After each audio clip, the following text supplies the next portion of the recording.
Plus fort que ça, s'il te plaît. Acclame Jésus avec moi.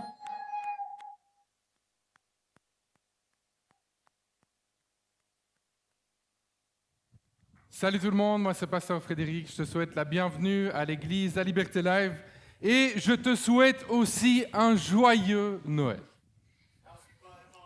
Souhaite un joyeux Noël à la personne qui est à côté de toi. Aujourd'hui, on fête Noël. Aujourd'hui, on fête la naissance de Jésus-Christ. Et on va voir ce que la Bible nous dit à propos de la naissance de Jésus-Christ. Ici, on est dans le contexte où il y avait Marie et Joseph qui étaient partis à Bethléem pour le recensement.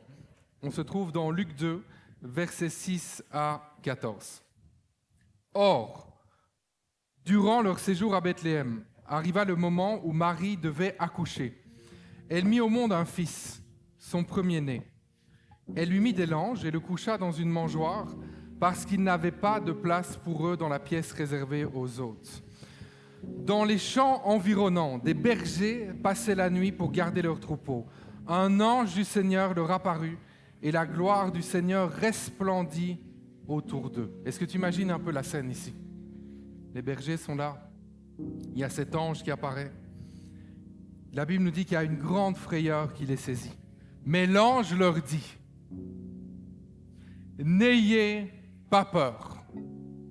Je vous annonce une nouvelle qui sera pour tout le peuple le sujet d'une très grande joie. Un sauveur vous est né aujourd'hui dans la ville de David. C'est lui le Messie, le Seigneur. Et voici à quoi vous le reconnaîtrez. Vous trouverez un nouveau-né dans ses langes et couché dans une mangeoire. » Regarde ce qui se passe maintenant. Ça, c'est la dimension céleste, la dimension surnaturelle. Et tout à coup apparut, aux côtés de l'ange, une multitude d'anges de l'armée céleste qui chantaient les louanges de Dieu, gloire à Dieu au plus haut des cieux et paix sur la terre aux hommes qu'il aime. Quelle gloire! Quelle gloire! C'est un moment qui est juste glorieux. Et tu sais, la naissance de Jésus-Christ, c'est un événement phare dans l'histoire de l'humanité. D'ailleurs, tu sais quoi? Est-ce que toi, tu as une montre aujourd'hui? Tu as une montre? Si tu n'as pas une montre, tu as un téléphone. Est-ce que tu as un téléphone? Lève la main si tu as une montre ou un téléphone. Lève la main.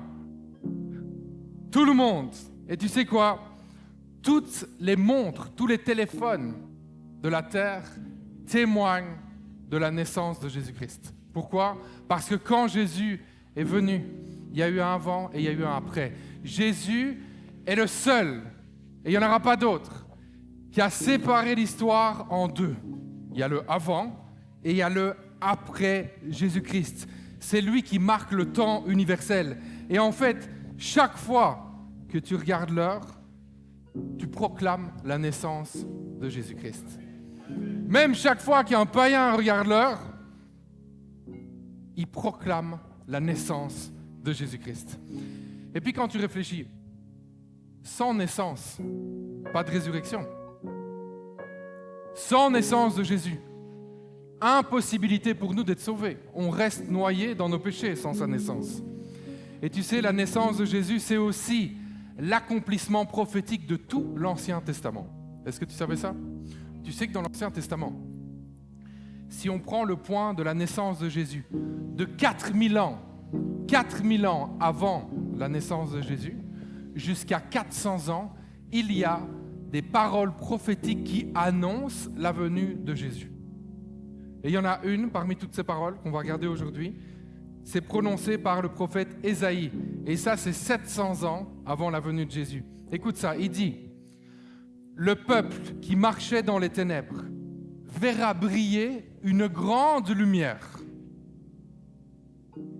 Elle resplendira sur ceux qui habitaient le pays dominé par d'épaisses ténèbres. » Amen. C'est fort, c'est fort. La naissance de Jésus, c'est Dieu qui se fait homme et vient s'offrir en sacrifice à la croix pour que tu puisses obtenir le pardon de tes péchés et que tu puisses avoir accès à la vie éternelle. Aujourd'hui, Jésus-Christ est vivant. Jésus-Christ est le roi des rois. Jésus-Christ est le Seigneur des seigneurs. Alors acclame-le de tout ton cœur. Reconnais que c'est lui, le Seigneur des seigneurs. Avant d'aller plus loin,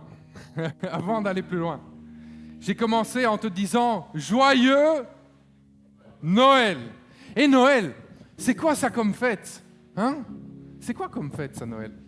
Alors, quand tu veux savoir, tu dois à chaque fois regarder à l'étymologie, tu dois regarder à l'histoire derrière, le nom. Noël, ça vient du latin natalis. Natalis, c'est tout ce qui est relatif à la naissance. En vieux français, ça s'est transformé en Naël, et ensuite, avec le temps, ça s'est transformé en Noël. Noël, un terme utilisé pour célébrer et annoncer la naissance de Jésus-Christ. Alors, s'il te plaît, je t'en supplie, quand tu n'es pas sûr de quelque chose, va pas chercher la réponse sur Facebook. Je ne sais pas si tu vois ce que je veux dire, mais en cette période de Noël, il y a beaucoup d'interprétations sur le sens de Noël et l'étymologie qui n'ont aucun fondement. Aucun fondement linguistique, aucun fondement historique. Alors, on regarde l'étymologie, on voit que ça vient du latin, ancien français Naël, et puis Noël, et c'est tout simplement célébrer la naissance de Jésus-Christ. Est-ce que tu me suis toujours? Ok, attention, on va encore plus loin, parce que je veux vraiment que ça s'ancre bien dans ta tête, pour toi, et aussi peut-être pour des personnes que tu vas croiser dans les prochains jours. Attention, Noël n'est pas une fête païenne. Noël n'est pas une fête païenne. Au contraire, Noël est la réponse de l'Église à une fête païenne qui avait lieu le 25 décembre. Noël, c'est la réponse de l'Église pour contrer justement une fête païenne. Ok, je t'explique tout ça. Pour bien comprendre, on se replonge dans l'histoire. On se retrouve au IVe siècle. Et à ce moment-là, dans l'Empire romain, il y avait énormément de fêtes païennes. Comme tu sais, ce n'étaient pas des chrétiens. Il y avait une de ces fêtes qui s'appelait le Sol Invictus, qui veut dire en fait le soleil invaincu. Les Romains adoraient le soleil comme un dieu. Donc eux, ce jour-là, c'était le 25 décembre. Et à ce moment-là, c'était tout à la gloire du soleil. Il fallait adorer le soleil, on célébrait le soleil.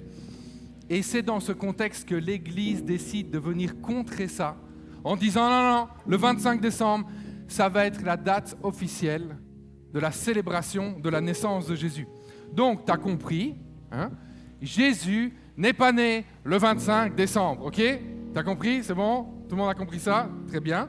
Mais cette date a été choisie pour montrer au monde que la vraie lumière, c'est pas le soleil. La vraie lumière, c'est Jésus-Christ. Et en instaurant la fête de Noël, l'Église est venue poser un acte de foi, un acte courageux, de dire la vraie lumière, c'est Jésus, elle est arrivée et elle est plus forte que le soleil.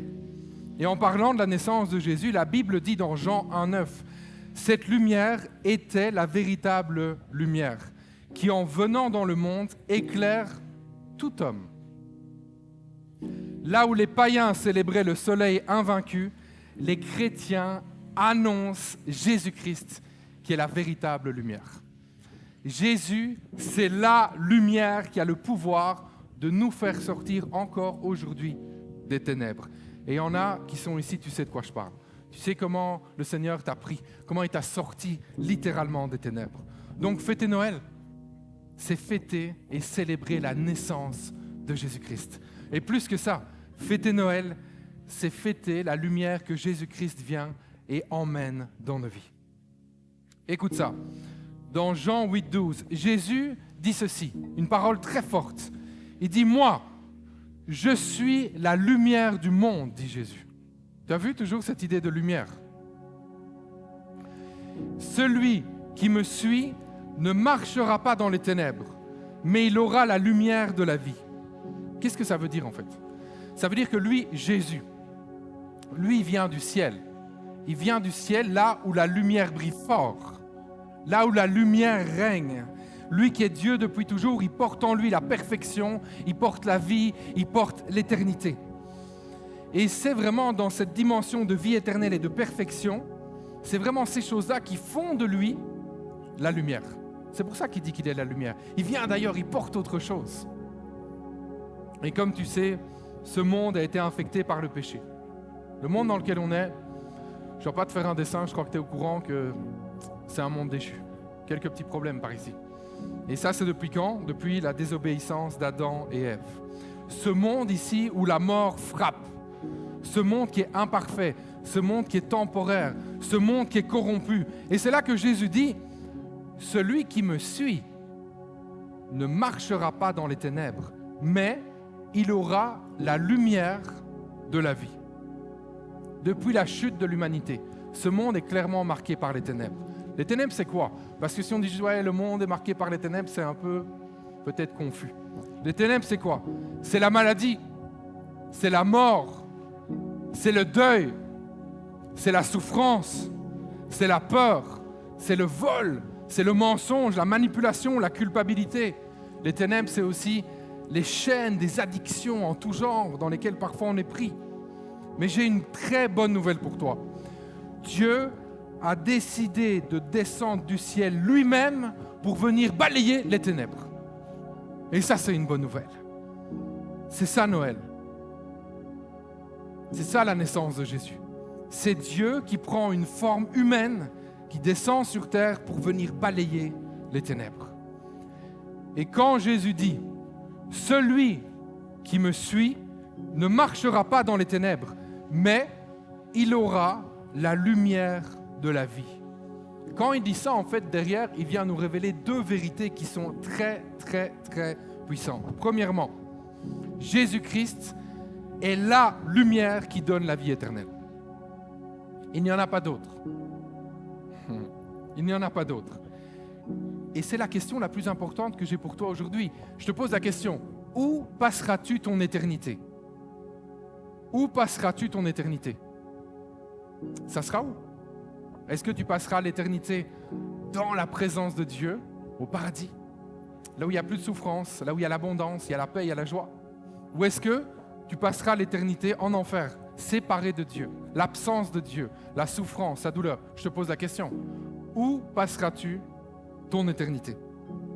Tu dois savoir que ceux qui placent toute leur confiance en Jésus-Christ reçoivent le pardon de tous leurs péchés et également l'accès à la vie éternelle. Et attention, attention, Jésus n'a pas dit que les bonnes personnes auront la vie éternelle. Il n'a pas dit ceux qui sont sympas auront la vie éternelle. Il n'a pas dit non plus, tu sais, tous les gens qui sont vraiment très gentils là, ceux-là auront la vie éternelle. Non. Il n'a pas dit non plus ceux qui vont aider les pauvres auront la vie éternelle. Ceux qui seront toujours disponibles pour donner un coup de main quand il y a un besoin auront la vie éternelle. C'est pas ça. La vie éternelle, elle est réservée uniquement à ceux qui décident de suivre Jésus. Alors ma question pour toi, est-ce que tu as déjà pris ta décision? Parce que si, quand j'ai posé la question, est-ce que tu sais où tu passes ton éternité, tu n'étais pas sûr, c'est que tu n'as pas encore pris cette décision ferme de suivre Jésus. Parce que si tu la prends aujourd'hui, c'est aujourd'hui que tu vas venir sceller ton éternité. Et tu sauras que plus rien ne pourra te séparer de l'amour de Dieu. Plus rien ne pourra te séparer du salut que tu auras obtenu en Jésus-Christ. Quand Jésus dit « Celui qui me suit ne marchera pas dans les ténèbres, mais il aura la lumière de la vie. » La deuxième vérité, c'est que Jésus, c'est aussi la lumière pour notre vie ici sur cette terre. C'est pas que c'est juste un jour, tu sais, quand tu vas quitter la terre, tu seras avec Jésus, puis ça sera bien. C'est ça, oui, mais c'est pas juste ça. Et là, c'est vraiment, je t'emmène dans des choses très concrètes. C'est pas dans les promesses de demain, c'est des choses d'aujourd'hui. C'est du concret, c'est du solide, c'est du réel. Quand tu places ta confiance en Jésus, sa lumière vient éclairer les ténèbres de ta vie. Et c'est du réel. Et je veux m'adresser à quelqu'un ici aujourd'hui. Toi, tu es venu ici aujourd'hui et peut-être tu es dans les ténèbres de l'anxiété. Tu es dans les ténèbres de la crainte du lendemain. Tu as peur, tu es torturé. Parfois, tu as mal au ventre, parfois tu pleures parce que tu as peur par rapport à la suite. Qu'est-ce qui va se passer? Aujourd'hui, place toute ta confiance en Jésus-Christ et reçois maintenant sa paix et son assurance. Et je veux prier maintenant, Seigneur, je te prie pour quelqu'un qui est venu ici. Je te prie pour quelqu'un qui est anxieux. Je te prie pour quelqu'un qui a la peur du lendemain, quelqu'un qui ne dort plus, quelqu'un qui a tellement de souffrance et de douleur en ce moment. Le Seigneur Jésus-Christ te dit, place uniquement toute ta confiance en moi. Place toute ta confiance en moi. Non, mais Seigneur, je m'inquiète quand même pour demain. Non, le Seigneur te dit, ne t'inquiète pas pour demain. Place juste toute ta confiance en moi. Mais Seigneur, comment ça va se passer? Il te dit, ne regarde pas à ça. Place juste toute ta confiance en moi. Mais Seigneur, comment je vais faire? Ne regarde pas à ça. Le Seigneur te dit, place toute ta confiance en moi. Place toute ta confiance en moi, te dit le Seigneur, et reçois maintenant sa paix. Et l'assurance qu'il est avec toi, l'assurance qu'il ne t'abandonnera jamais, l'assurance qu'il est bon, qu'il est parfait, qu'il est juste, qu'il te prend sous son aile. Il te prend sous son aile. Et cette assurance en ce moment, et cette assurance, cette anxiété partira au moment même où tu placeras toute ta confiance en Jésus. Pas parce qu'on va t'annoncer une nouvelle XY que tu attends. La peur du lendemain partira uniquement au moment où tu placeras réellement toute ta confiance en Jésus. Et placer toute ta confiance en Jésus, ça veut dire aussi discipliner tes pensées. Et quand elles partent dans des choses qui te font peur, qui te rendent anxieuse, tu les ramènes à Jésus. Et tu dis non, c'est Jésus qui est le maître de ma vie. C'est pas l'anxiété, c'est pas la peur du manque, c'est pas la peur du lendemain, c'est Jésus-Christ qui est le seul maître de ma vie. Et quand tu recentres tes pensées sur ta confiance en Jésus-Christ, tu vois que sa paix t'envahit. Tu vois que sa paix t'envahit, sa bienveillance, et tu as l'assurance qu'il est avec toi. Tu as l'assurance qu'il ne t'abandonne pas. Et je m'adresse aussi à quelqu'un qui est venu ici aujourd'hui. Toi, tu es dans les ténèbres de la solitude. Tu as du monde autour de toi, mais tu te sens seul. Il y a plein de gens chez toi, mais tu te sens seul. Place toute ta confiance en Jésus-Christ. Place toute ta confiance en Jésus-Christ. Place toute ta confiance en Jésus-Christ. Toi qui te sens seul. Toi tu te sens incompris, incomprise. Tu te sens seul. Dis, je suis tout seul ici, je suis toute seule. Qu'est-ce que je vais faire? J'en peux plus de ce monde, je suis toute seule. Ne t'inquiète pas. Place toute ta confiance en Jésus-Christ. Prends cette décision maintenant. Toi qui te sens seul, place toute ta confiance en Jésus-Christ. Et reçois maintenant la conviction qu'il est avec toi. Parce qu'il nous a fait la promesse qu'il sera avec nous tous les jours. Tous les jours, tu n'es pas seul. C'est un mensonge que tu es seul. C'est un mensonge qu'il n'y a personne qui te comprend. Parce que Jésus te comprend. Que la solitude te quitte maintenant dans le nom de Jésus-Christ. Comment veux-tu encore être seul quand Jésus est dans ta vie? Tu es avec Jésus. Tu n'es pas seul. Que Jésus te touche maintenant. Que la présence de Jésus te touche. Tu n'es pas seul. Tu n'es pas seul. Et je vois aussi une série de personnes, alors que je préparais ce message, qui sont venues ici. Et autour de toi, il y a les ténèbres de la culpabilité.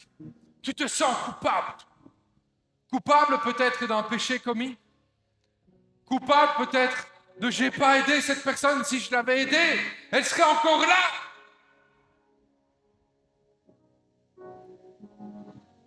Coupable de toute une série de choses. Et ça te fait tellement souffrir. Ce sont des ténèbres que tu as emmenées ici avec toi. Tu es venu ici à l'église avec les ténèbres de la culpabilité. Place toute ta confiance en Jésus-Christ maintenant. Place juste toute ta confiance en Jésus-Christ. Dis non, je ne suis pas assez parfait pour ça. J'ai fait trop de bêtises pour ça. Je me sens trop coupable pour ça. Mais justement, c'est pour ça que Jésus est venu. Jésus, c'est le seul qui est parfait. Ici-bas, il n'y a personne qui est parfait. Jésus est venu pour t'apporter la liberté face à la culpabilité. Place maintenant toute ta confiance en Jésus, toi qui te sens coupable. Et reçois maintenant son pardon et une nouvelle vie. Je déclare que toi qui te sentais coupable, si tu places maintenant tout simplement ta confiance en Jésus-Christ, tu reçois son pardon et tu reçois également une nouvelle vie. Je veux déclarer sur ta vie, toi qui te sentais coupable, que Dieu balaie la culpabilité maintenant. Dieu balaie la culpabilité de ta vie maintenant. Il balaie toute culpabilité maintenant. Et ça te donne un sentiment nouveau, une vie nouvelle, des opportunités nouvelles, une perspective nouvelle pour la vie. Dieu t'emmène dans cette dimension-là parce qu'il balaie complètement toute culpabilité. Quelqu'un est venu ici. Toi, tu as amené ici sur cette chaise les ténèbres des addictions. Tu es venu lié. Tu es venu ici avec les ténèbres d'addiction sexuelle.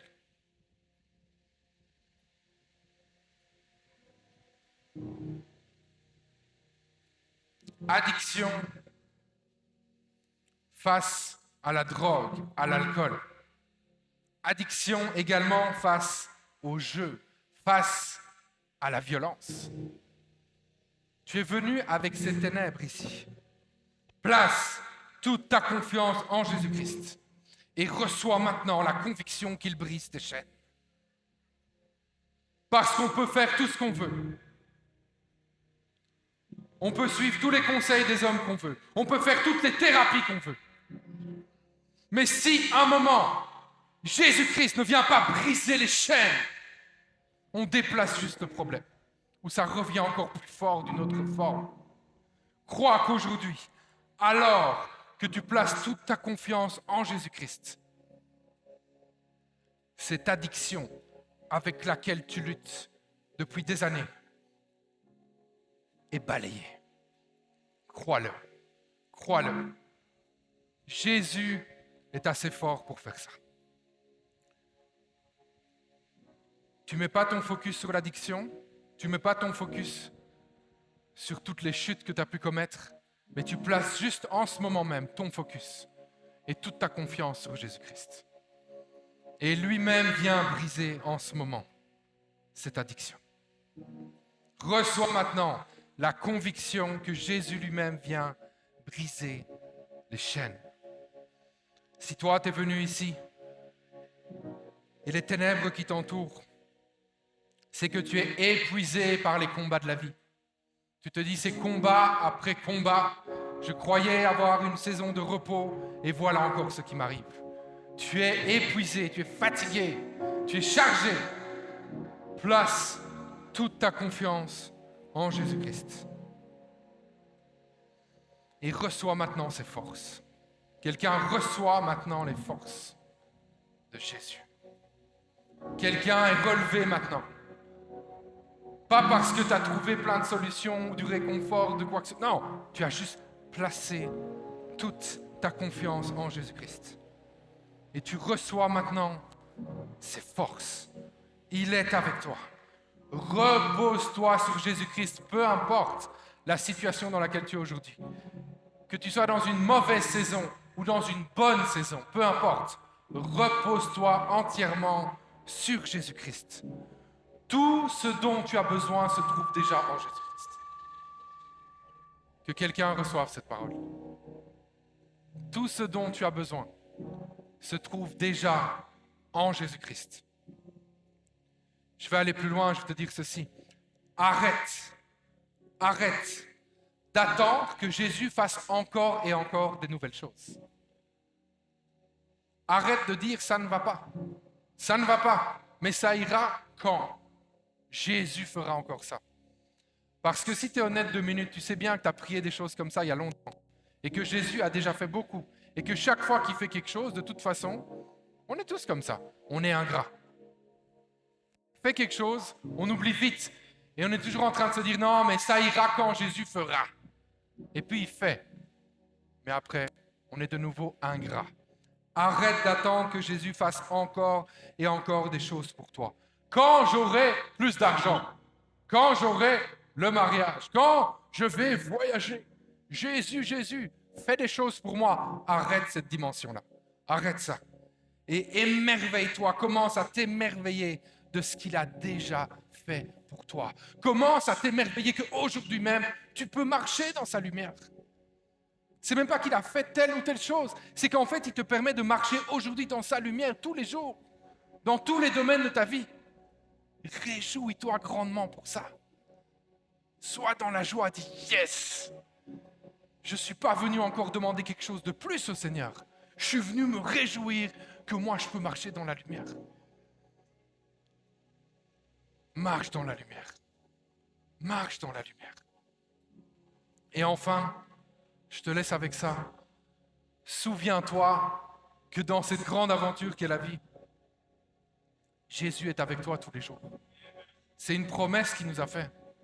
Alors, ne te fais plus piéger. Je l'entends souvent en tant que pasteur quand je parle avec plusieurs personnes. Mais où est Dieu? Il m'a abandonné. Jésus a dit, je suis avec toi tous les jours. Tous les jours. Tous les jours, je suis avec toi. Alors tu combines ça. Tu dis oui, je marche dans la lumière, c'est permanent, c'est constant. En plus, Jésus est avec moi tous les jours. Mais attends, c'est pas fini. Ah, c'est pas fini. Souviens-toi qu'il est avec toi tous les jours et qu'il revient bientôt. Qu'il revient. Jésus revient. Il revient chercher son Église. Et ça, c'est une dimension qu'on oublie souvent. Et on n'en parle pas. Pourquoi? Parce qu'on est trop concentré sur nos petites vies, la bénédiction, la chose qu'on veut, et on attend qu'il nous donne. Mais Jésus est déjà venu. Il nous permet de marcher dans la lumière. Il nous dit qu'il est avec nous tous les jours. Et il nous a dit aussi qu'il reviendrait. Jean 14, 3. Quelle profondeur, quelle douceur, quel amour ici manifesté par Jésus. Lorsque je vous aurai préparé une place, tu vois le souci qu'il a de toi, lorsque je vous aurai préparé une place, je reviendrai et je vous prendrai avec moi. Alléluia, moi j'attends ça. Je ne sais pas ce que tu es en train d'attendre sur cette terre, mais moi j'attends que Jésus revienne. Je reviendrai et je vous prendrai avec moi. Tu sais quoi? Ça, c'est autre chose que de se marier. C'est autre chose que d'avoir une nouvelle voiture ou une maison. C'est autre chose que d'avoir un iPhone. C'est Jésus qui te prépare une place, qui vient t'extraire de ce monde déchu de souffrance et qui dit, je te prends avec moi. Je vais te prendre avec moi. Afin que vous soyez, vous aussi, là où je suis. Amen. Amen. Quand Jésus va revenir, ça ne sera pas comme la première fois. La première fois, il est venu faible comme un petit bébé dans une mangeoire.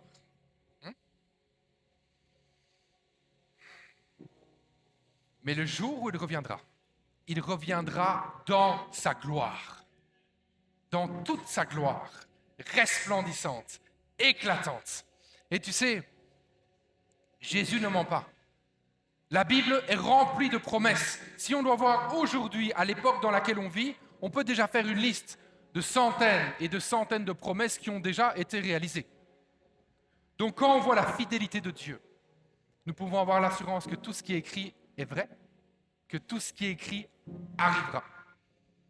Et tu sais, la première fois qu'il est venu faible, et en plus de ça, il est mort à la croix. Imagine la souffrance. Mais il est quand même venu. Il l'a fait. Et j'ai dit tout à l'heure, c'était annoncé déjà depuis 4000 ans avant qu'il vienne quand même. Et il est venu. Mais écoute ça, s'il est venu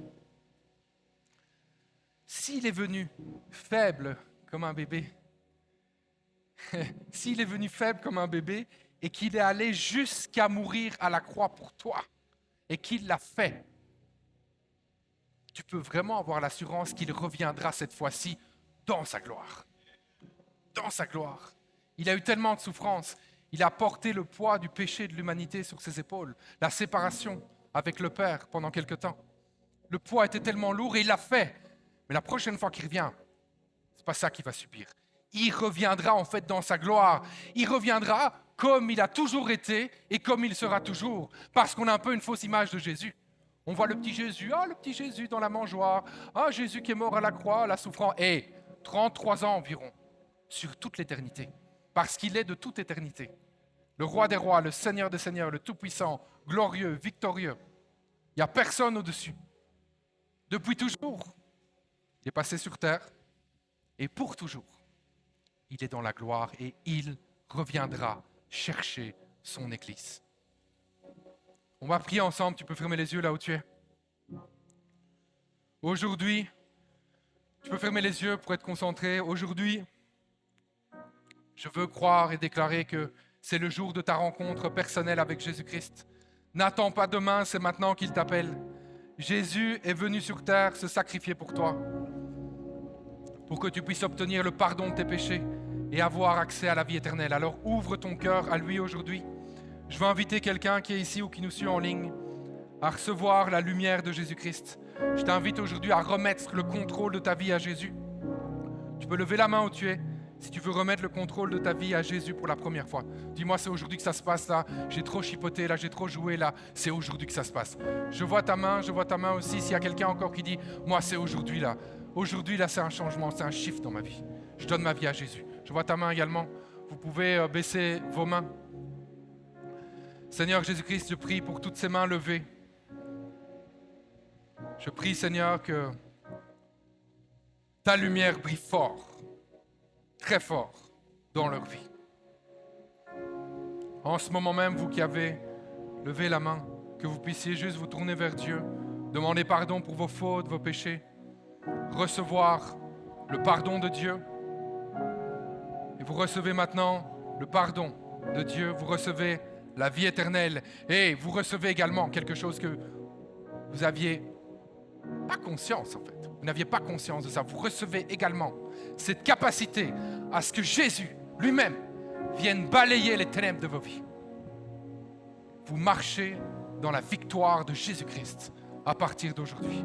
Je veux le déclarer dans le nom de Jésus-Christ. Et enfin, je veux prier pour tous ceux qui ont déjà accepté Jésus-Christ, mais maintenant qui disent j'ai compris. Alors que j'ai accepté Jésus, il peut venir balayer toute la saleté de ma vie. Il peut encore venir faire quelque chose. Il peut encore venir balayer toutes les mauvaises choses de ma vie. Si c'est ton cas, lève la main, je vais prier pour toi. Dis-moi, je veux que Jésus vienne balayer. Je veux qu'il balaye, il y a des choses à balayer. Ça se passe aujourd'hui. Okay. Tu peux baisser la main, Seigneur Jésus-Christ, je te prie pour chaque personne qui a levé la main, qui a dit, moi, aujourd'hui, je veux que Jésus lui-même vienne balayer dans ma vie. Alors que tu places ta confiance en Jésus-Christ, tu renouvelles ton engagement à suivre Jésus. Lui-même vient balayer. Il balaye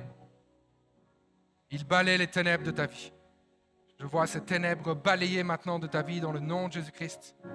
Je vois cette œuvre surnaturelle que l'homme n'explique pas, mais que Dieu permet. Aujourd'hui, c'est un nouveau départ pour toi, alors que Jésus est venu balayer les ténèbres qu'il y avait dans ta vie.